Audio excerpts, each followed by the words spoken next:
Ассалаумағалейкум, құрметті достар, барлықтарыңызға қайырлы таң. Осы қасиетті келіп жеткен Рамазан айы құтты болсын, ұстаған оразаларыңызды Алла қабыл етсін. Бүгінгі біздің шығарылым жалпы осы UFC-дағы ең атақты жұлдызымыз біздің Шавкат Рахмоновтың айналасындағы жаңалықтарға қатысты болмақ. Шавкат Рахмонов келесі жолы кіммен шығады? Шавкат Рахмоновта қандай жауынгерлер қазіргі кезде кездесуге шақырып жүр? Шавкат Рахмонов туралы эксперттер, журналистер болмаса сол жауынгерлердің менеджерлары не деп айтуда? Осы секілді жаңалықтарға қатысты болмақ. Shavkat. Oh, Shavkat Rachmanov. Savage. My motherfucking He's the most under the radar guy ever. He's the most under the radar guy ever because everybody's avoiding him, and he doesn't have a big name yet, but he should. Dude, he will. Wonder Boy's like, no thanks. Yeah. No bueno. Yeah, that guy's scary as fuck. He's a solid wrestler and a solid striker too. He's got a wicked spinning back kick. Yes. Сонымен біздің бірінші жаңалық ол осы соңғы UFC 299 турниріндегі Шавкат Рахмоновты кездесуге шақырған Джек Делла Мадалена туралы болмақ. Бұл австралиялық жауынгер өздеріңіз білетіндей, осы соңғы өткен UFC 299 турнирінде нөмірі 4-ші орында тұрған Гилберт Бёрнсті нокаутпен жеңген болатын. Дәл сол кездесуден кейін Джо Роган сол Джек Делла Мадаленадан осыдан кейін кіммен кездескің келеді деп сұраған кезде ол менің ойымша, мен осы дивизиондағы ең қорқынышты жауынгер деп өзімді есептеймін, бірақ менің ойымша Шавкат екеуміз біз керемет қан жосаға толы өте қызықты кездесу өткізетін сияқтымыз. Осы арқылы біз таза келесі титулдық белдесуге кім лайықты екенін анықтайық деп өзінің сөзін айтып өткен болатын. Сіздер ойлауларыңыз мүмкін, бұл Джек Делла Мадалена енді ғана Шавкатты шақырып жатыр деп. Осы секілді пікірлерді мен өзімнің достарымнан, өзімнің таныстарымнан естудемін, бірақ алайда ол мүлде олай емес, достар. Ағылшын тілін түсінетін болсаңыздар, егер де сіздер осы ағылшын тілінде болатын әртүрлі каналдардағы сұхбаттарды қарайтын болсаңыздар, бірінші кезекте MMA Hour деп аталатын, яғни MMA саласындағы нөмірі бірінші журналист Ариэль Хелуани жүргізетін MMA Hour каналындағы бағдарламада Джек Делла Мадалена, осы Шавкат Рахмонов, осы дивизиондағы ең қорқынышты жауынгер деп есептеймін. Сондықтан да өзімді осындай қорқынышты жауынгермен сынап көру арқылы өзімді титулдық белдесуге дайын, болмаса дайын емес екенімді көргім келеді деп айтқан болатын. Және де тек қана MMA Hour ғана емес, ол сонымен қатар өз еліндегі австралиялық Submission Radio деп аталатын YouTube каналына да өзінің сұхбат берген кезінде де Шавкат Рахмоновпен шыққым келеді, осы Гилберт Бёрнсті жеңгеннен кейін деп айтқан болатын. Осы Шавкат Рахмоновты өтсем, маған ешкім қорқынышты емес деп атап өткен болатын. Бұл дегеніміз Джек Делла Мадалена Шавкат Рахмоновты дәл қазіргі сәттегі 77 килограммдағы ең қорқынышты жауынгер, ең мықты жауынгер екендігін мойындап отыр деген сөзіміз. Екінші атап өтетін нәрсе, осы жақында ғана The Schmo деп аталатын америкалық YouTube канал бар. Осы сол YouTube каналда The Schmo деп аталатын журналист осы соңғы, яғни Умар Нурмагомедов пен Бекзат Алмахан арасында кездесудің алдында сол Умар Нурмагомедовтың, Ислам Махачевтің және де сол 77 килограмм салмақтағы қазіргі титулға бірінші үміткер деп отырған Белал Мухаммадтың менеджері Али Абделазизбен жолыққан болатын. Сол Али Абделазизбен болған сұхбатта Али Абделазиз осы UFC 300 турниріне қатысты Леон Эдвардсқа, яғни 3 үміткер ұсынылған болатын. Солардың барлығына ол Леон Эдвардс я деп жауап беріп кетті. Яғни бұл сөздерді Дана Уайт айтып кетті деп атап өткен болатын. Яғни осы соңғы сыбыстарға сенетін болсақ, Леон Эдвардсқа UFC 300 турнирінде мейн ивент болуға 3 жауынгер ұсынылған деп айтылуда. Бірақ оның шын немесе өтірік екенін ешкім әлі де толықтай білмейді. Бірақ олардың арасында Белал Мухаммад мүлде болмаған. Оның себебін өздеріңізді білетін боласыздар. Белал Мухаммад ол өте іш пыстырарлық жауынгер екенін көбісі біле береді, бірақ нағыз MMA-дің жанкүйерлері болсақ, яғни оның соңғы 9 кездесуінде жеңілмей келе жатқан айтуға болады. Бірақ дегенмен де біз Шавкат Рахмоновтың стилі Белал Мухаммадтан асып түсетініне өте кәміл бек сенімдіміз. Сондықтан да осы Шавкат Рахмоновтың жалпы рекорды, жалпы UFC-дегі 6 кездесудің барлығын 6 кездесудің кездесуінде жеңіске жетіп 6 кездесудің барлығын финишпен аяқтауы Шавкат Рахмоновқа титулдық белдесу берілуіне әбден лайықты деп ойлаймыз. Сонымен атап өткенімізде осы UFC 300 турнирінде Леон Эдвардсқа 3 қарсылас ұсынылған, олар Хамзат Чимаев, Ислам Махачев және де осы Шавкат Рахмонов деп айтылуда сыбыстар бойынша. Бірақ Али Абдел-Азиздің айтуы бойынша, менің ойымша Шавкат Рахмонов жарақат алып қалды. Менің ойымша бұл өтірік деп ойлаймын деп атап өткен болатын. But I understand the UFC wanted to make a big main event, and they want to have I think the Shafkat thing he's injured. I think that was a fake. I don't think that was real.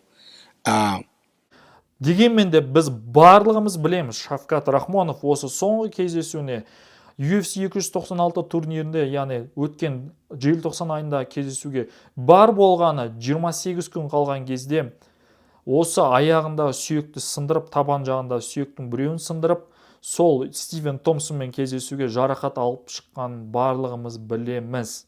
Сондықтан да бұл Али Абдел-Азиздің сөзі мүлдем шындыққа жанаспайды екенін айтып өтуіміз керек. Ali Abdelaziz, mad terrorist snitch. I know a lot about you as well, you mad rat. I know a lot about you as well. You keep your mouth shut here. Одан кейінгі сыбысқа тоқталатын болсақ, жалпы осының алдындағы шығарылымдарды да атап өткен болатынмын.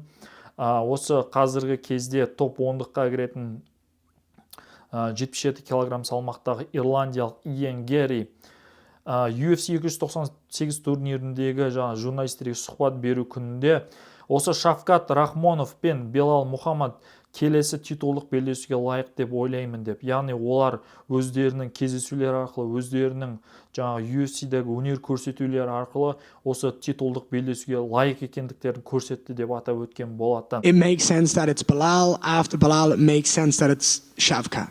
They're the two guys that are next in line in my mind. They're also two guys that earn it. They've earned it. And I feel like they're the two guys that are next in line for the title against Leon. Одан кейінгі жалпы тағы бір жаңалық осы қаңтар айында болған UFC 297 турнирінде сұрақ жауап деп аталатын айдарда, яғни көрермендермен отыратын айдарында UFC-дің аңыз адамы, UFC-дегі 70 килограмм салмақта бойы кішкентай болса да өте шымыр болған жауынгерлердің бірі UFC-дің аңыз адамы Фрэнки Эдгарға Канадада бір көрермен сұрақ қойған болатын. Яғни ол сұрағында: Фрэнки Эдгар, сен осы Шавкат Рахмоновты білетініңе мен сенімдімін. Қалай ойлайсың, Шавкат Рахмонов Белал Мухаммадтың алдын орап, осы титулдық белдесуге шығады ма деген кезде Фрэнки Эдгар былай деп жауап берді. Popular star in the welterweight division, the Shavkat Rachmanov. Absolutely. And I want to ask one question. I think he deserved to be the contender in the next UFC fight, to be in the fight with Leon Edwards for the UFC welterweight champion's belt. What do you think about it? I think you're very good point. I think he's one of the best guys. I think he's going to fight for a title in the very near future.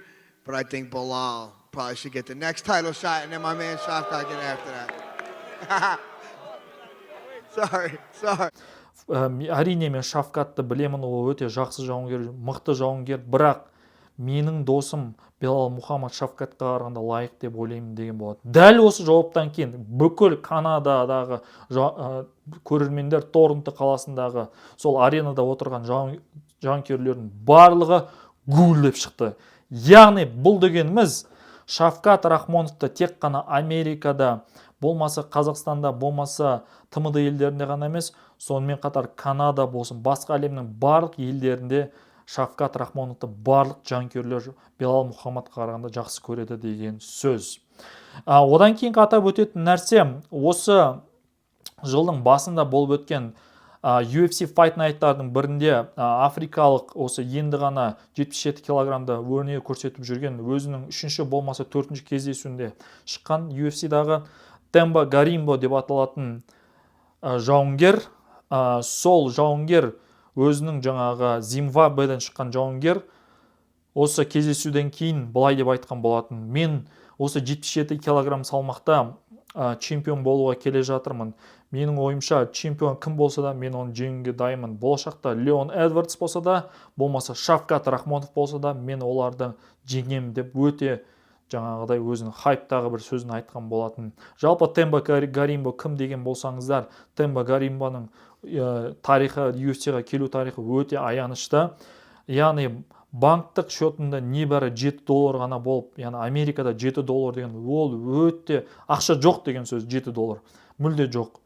Банктық аккаунтында небәрі $7 болу арқылы ол бір кездесуге шығып, сол кездесуді өнер көрсетіп, жарқын өнер көрсетіп, яғни сол кездесуден кейін бонус алып, сол кездесу арқылы Дуэйн Джонсон деген үлкен актерді білетін шығарсыздар. Сол Дуэйн Джонсонды кәдімгідей өзінің өнері арқылы Дуэйн Джонсонды желпіндіріп, сол Дуэйн Джонсон жеке өзі сол Темба Гаримбамен жолып, Темба Гаримба үйде алып берді. Өзінің компаниясы Project Rocketпен келісімшартқа отырғызды. Сонымен қатар өзі шығаратын Зова деп аталған энергетикалық сусынмен демеушілік жасайтын білдірген болатын. Міне осындай жауынгер Шавкат Рахмоновты өте қатты бағалайтын осы сөздерінде арқылы да білуге болады. Келесі нәрсе, біздің атап өтетін нәрсе, осы MMA Junkie-ға берген сұхбатында, сонымен қатар Дэниел Кормен Дэниел Корменің YouTube каналына берген сұхбатында Камару Усман, яғни Камару Усманнан былай деп сұраған болатын. Камару Усман соңғы кездері бізде Шавкат Рахмонов семен шыққысы келетінін айтып жүр. Ол жайлы ойын қалай деген кезде Камару Усман былай деп айтқан болатын. Шавкат Рахмонов ол мықты жауынгер, яғни ол болашақта чемпион екенін мойындаймын, ол мықты жауынгер. Бірақ та біздің, яғни Майамиде Kill Cliff залындағы біздің жаттықтырушымыз бір адам.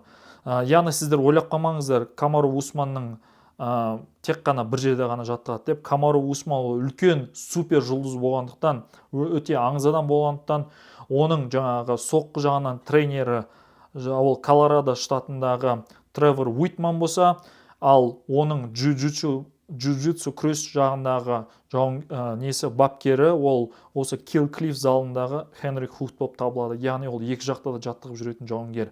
Бірақ ол мүлде ешқашанда Kill Cliff залында Шавкат Рахмоновпен ешқашан спарринг өткізбеген.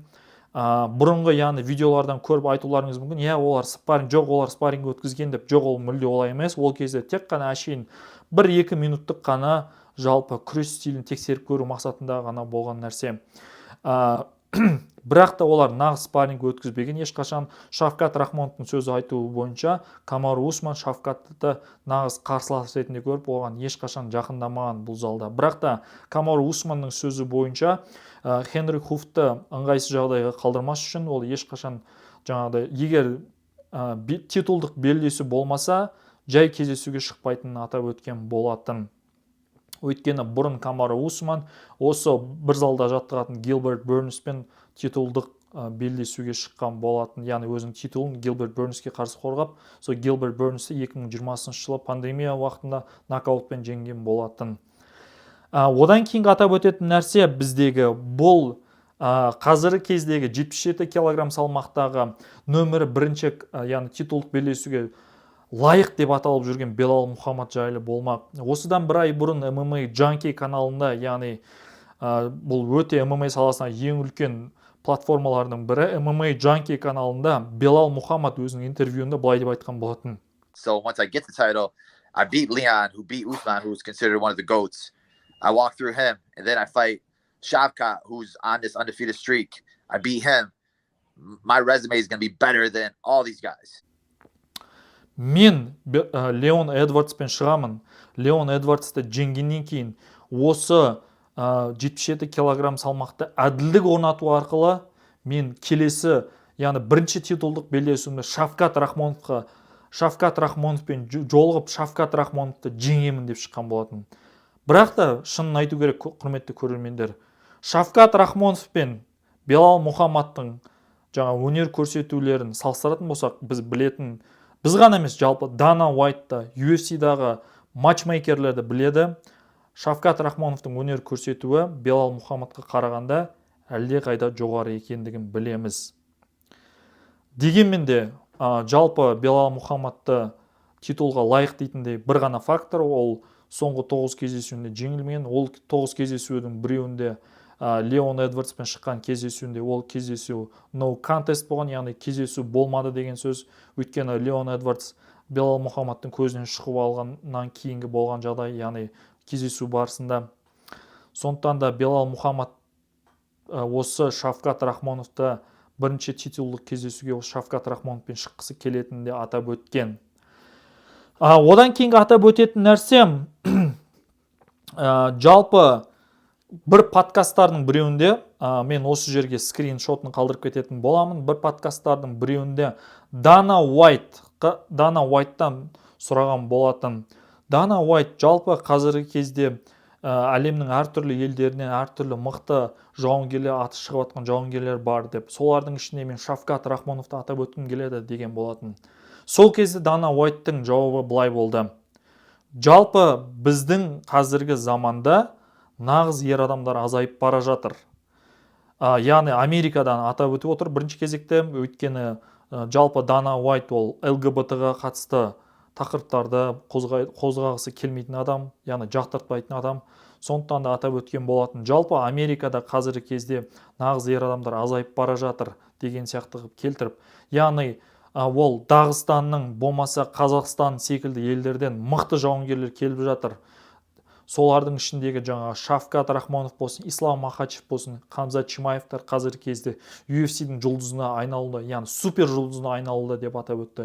Және де сөздің соңында жалпы мен адамдарға айтар едім, қандай ел болмасын, яғни басты стан деп аяқталатын болса, сол елдің адамдарымен әзілдесуге болмайды деп. Яғни бұл адамдар өте мықты адамдар, мықты жауынгерлер деп атап өткен болатын. Any of the stands, anything that ends in stand, stay away from. Don't mess with them. Және де тағы бір нәрсе, осы UFC 296 турнирінің алдында желтоқсан айында Шавкат пен Стивен Томпсон арасында кездесудің алдында Стивен Томпсоннан осы UFC Евразия, яғни UFC Евразия Instagram каналындағы журналистер сұраған болатын. Стивен Томпсон, сен өзіңнің осы посттарыңдағы Қазақстанның жалауын қойып жатқан адамдар туралы не айтар едің деген кезде, Стивен Томпсон бірінші кезекте, Қазақстанның жанкүйерлері нағыз ММА-дің жанкүйерлері, олар өздерінің жауынгерлерін өте қатты жақсы көреді. Және де Шавкат Рахмонов сол Қазақстанның атынан шығып отқан UFC-дегі ең үлкен супер жұлдыз, сондықтан да әрине адамдарды түсінуге болады. Мен басында ойладым, бұл менің жаңағы өзімнің Инстаграмдағы жалпы жаңағы танымалдылығымды көтеретін шығар, осы комментарий көбейту айтқыр. Бірақ та уақыт өте келе байқағаным, бұл жанкүйерлердің барлығы Шавкат Рахмоновтың нағыз жанкүйерлері екенін атап өткен болатын.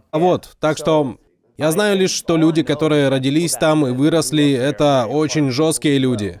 Просто из-за условий, из-за обстановки, в которой они живут, они очень жесткие. И самбо — это прямо жизнь.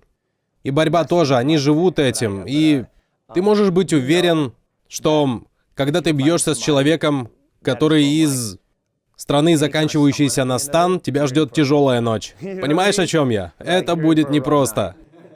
А скажи, закидали ли твои социальные сети казахстанскими флагами в комментариях? Потому что они любят это делать. О, чувак, да, слушай, я что-нибудь закидываю про тренировки, или вообще что угодно из зала, или что-то про мой бой с Шавкатом, и там ничего, кроме по 2000 комментариев, и там ничего, кроме флагов Казахстана.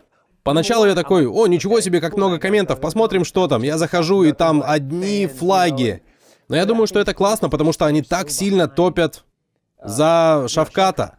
Здесь я этого особо не чувствую, потому что у нас очень много национальностей живут в США. Но в Казахстане живут в основном казахи. Правильно же я говорю?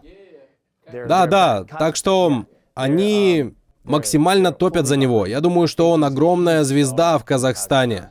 И я прекрасно понимаю, что он бьется не только ради себя, он бьется за свою страну, когда выходит в этот октагон. Так что это делает его очень опасным, очень жестким парнем.